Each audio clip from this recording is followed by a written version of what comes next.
What is the meaning of the life? Or purpose of the life? It is the biggest question in all minds, without exception. The question may be open in the mind or latent in the everyone's subconscious. So many answers, at one time all the answers appears to come closer to the truth, but never get right answer. Every time it seems something is missing. From Aristotle to Osho, same thing is happening. Why?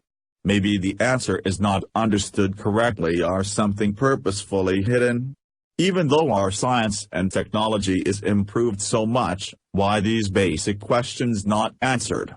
The answer for the question must be simple. But the mind once big, it never accepts simple answers. Let us try to find out answer to these basic questions. We start with Buddha's statement: desire is the root cause for all the sufferings. What is desire? Why desire appears? We cannot directly get the answer for those questions. We can find answer if we ask how desire arises.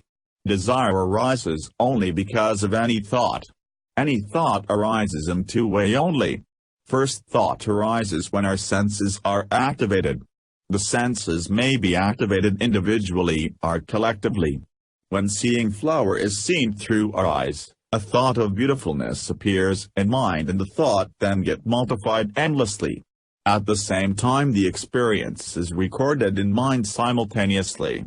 When recall the experience of the flower seen, the thought again appears. It is the second way of thought arising. Without thought there will be no desire. It is very beginning of any thought. This thought is very root of the life.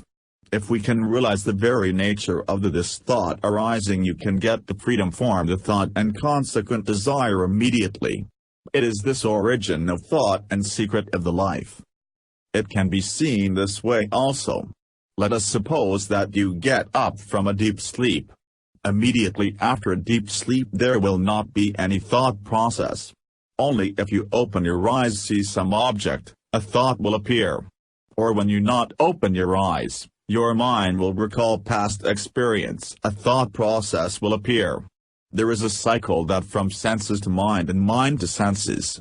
That is the cause for any human action.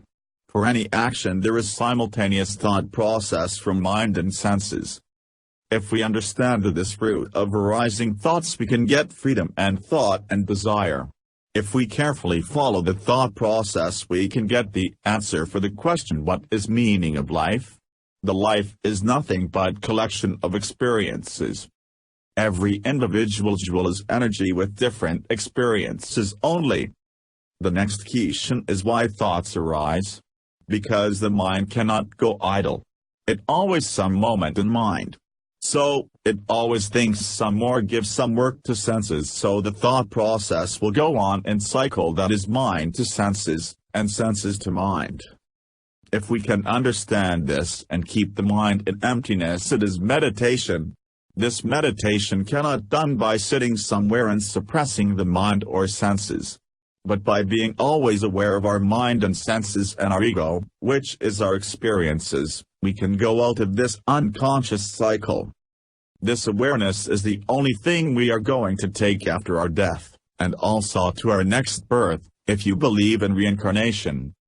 In the next birth, our awareness carried from the previous birth will guide you to more awareness, and finally you get liberated from life. What is the meaning of the life? Or purpose?